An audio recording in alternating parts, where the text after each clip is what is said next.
Unyama unyamani ndo ambapo kuna stori nyingi sana za tetesi za usajili, na leo Tembo Mastori tupo huko. Na kwa nini tumejikita huko? Ni kwa sababu huko ndo tunaamini kipo kilicho bora kwa sasa kwa tetesi za usajili. Simba tayari wameshatambulisha baadhi ya nyota kadhaa, akiwemo Bakari Msimu, Kevin Nation Naftali, lakini pia Nathaniel Chilambo. Sasa baada ya kuwasajili wachezaji hawa ambao ni wazawa, kwa maana ya kwamba vijana raia wa Tanzania, Simba sasa wameanza sasa kutoka nje ya mipaka ya Tanzania, kwa maana ya kwamba wekundu wa Msimbazi Simba wanafikiria kutoka nje ya mipaka ya Tanzania, kwa maana ya kwenda kutafuta mchezaji nje ya mipaka ya Tanzania. Ni wapi? Basi ni nchini Ivory Coast, kwenye klabu ya Racing de Abidjan ya pale Ivory Coast. Kuna nani hapo? Yupo beki wa kulia anaitwa Bill Kwasi, miongoni mwa right back bora ambao wamefanya kazi kubwa sana msimu huu kwenye kikosi cha Racing de Abidjan pale Ivory Coast. Sasa Simba wanahusishwa na kijana huyu.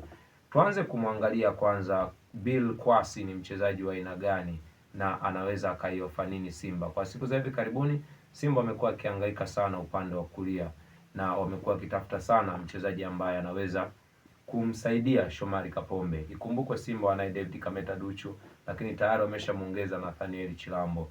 Lakini pia ujio wa Bill Kwasi unaweza ukawa ni miongoni mwa sajili bora sana kama endapo Simba atafanikiwa. Kwa sababu gani? Ni mchezaji ambaye anakupa ile namna ambayo beki wa kulia anatakiwa awe kwa siku za hivi karibuni. Ukumbuke sasa hivi tuna mabeki wa mpira, lakini pia tuna mabeki wale ambao zamani tunaweza tukasema beki yao ni ya kizamani. Sasa Bill Kwasi ni beki ya mpira, kwa maana ya kwamba anajihusisha kwenye mambo mawili.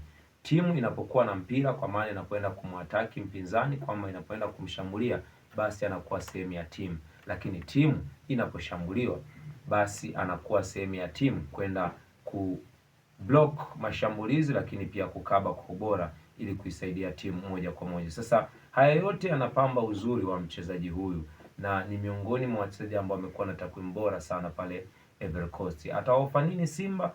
Hilo ndio swali ambalo natakiwa tujiulize mimi na wewe, lakini ubora wake ni 95 katika zile 100, kwa maana anaweza akawa bora na akafanya kitu kilicho bora zaidi pale kwenye viunga vya Msimbazi. Umri wake pia bado ni kijana mdogo, ana uwezo wa kufanya kazi kubwa, kupanda na kushuka, ndo karia yake na ndo tabia yake.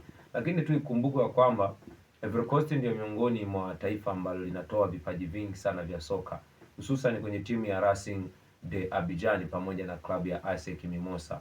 Sasa hivi vilabu vyote ameshawahi kupata nafasi ya kucheza, kwa maana alikuwa kwenye klabu ya Racing de Abidjan, lakini akapata nafasi ya kwenda kucheza ASEC Mimosa, kwa maana tayari huyu mchezaji ana uzoefu wa kutosha kucheza kwenye timu kubwa, na ana uwezo wa kukupa kile kilicho bora 90% kwa wakati ambao utamhitaji afanye kitu kilicho bora. Kwenye kushambulia anaweza akawepo, lakini pia kwenye kulinda anaweza akawepo.